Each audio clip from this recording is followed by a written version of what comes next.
Good morning po sa lahat po ng guardians sa buong mundo. Kami po ang guardians ng Lucas Shelter PGE CSI under po kami ng UGB. Mano po sa mga nakataas, itong video na po ito ay bahagi lamang po ng proseso at orientation dun sa mga bagong papasok, mga new fight sa guardians.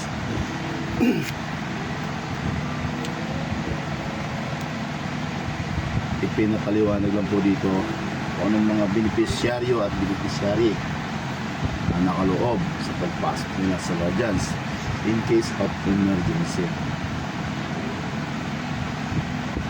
Tinuturo po dito kung anong mga karapatan at dapat gawin at yung mga mali at tama,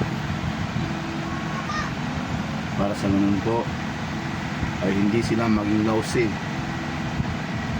pagdating o pagpasok o magiging ganap na sila na samahan ng guardians, para po ipaliwanag sa kanila na ang kanilang pinapasukan na samahan ay legit, totoong samahan. Magandang buhay din po dyan sa mga iba't ibang branches ng guardians, mga kapatid. Lahat po tayo magkakapatid. At dito din po sa part na to ay tinuturo at nililecture kung saan nanggaling at nag-umpisa ang samahan ng kapatiran ng guardians.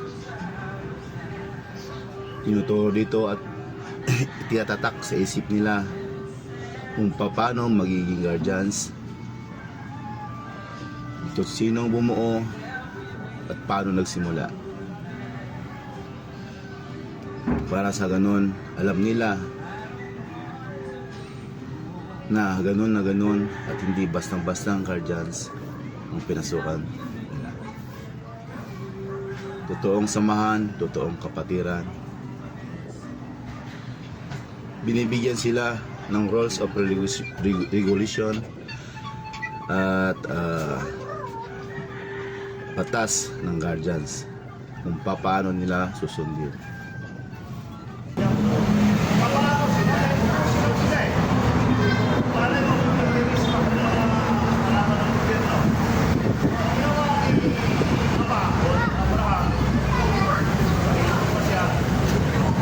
Nakapartisit siya na gumawa ng grupo para sa masama nila na ang grupo nila walang kumanan. Ito na yung sinasabi tatlo. Sabi, noong panahon na yun, wala pang ibig yung Diablo. Alam naman natin kung ano yung sabi ng Diablo. Iyawa. Basta tatalas, di ba?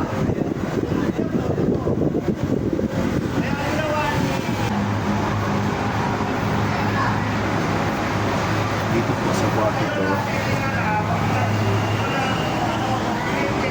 talanggayan po natin sila ang buwan ng kapatan, kasi ito is OP simula ng pagpasok nila sa guardians.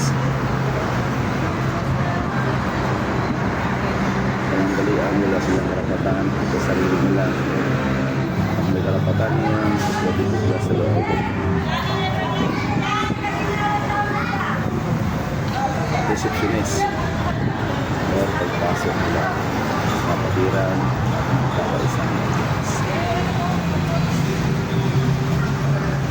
Nanggila din para panandalian muna silang walang makikita, kasi naman sa lahat ng mga guardians yan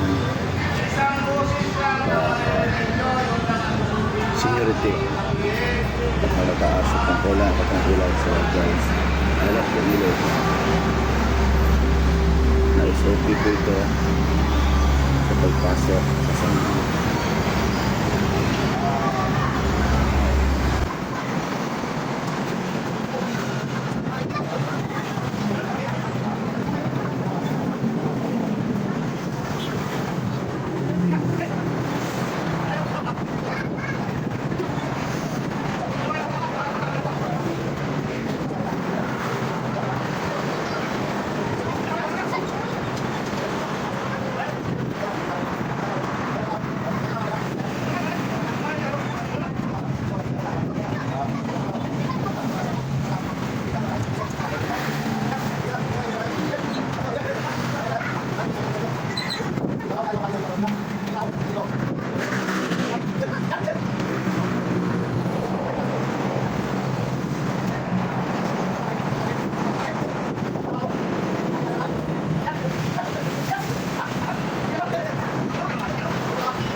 Ito ay bahagi lamang po ng isang exercise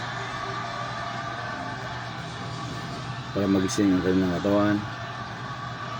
Kunting exercise lang po ito. May mga bagay talaga na minsan hindi nakakaya ng katawan, at pero sa tatag at tibay ng kalooban at desisyon mo ay kakayanin natin ito. Kasi ganun din kami bago kami nag-umpisa, bago kami pumasok at naging guardians, dumaan kami sa ganitong proseso. Mahaba-haba po ito ang video nito at i-fast forward na lang natin ito. Sa mga kapatid natin yan ng guardians, gusto manood ng mga video ko, like and share lang para may update kayo sa mga susunod na video ko. Kung paano nagiging ipapasok sa kapatiran na nagkakaisa at may layunin at puto sa kapwa-tao ang samahan ng guardians. Maraming salamat po.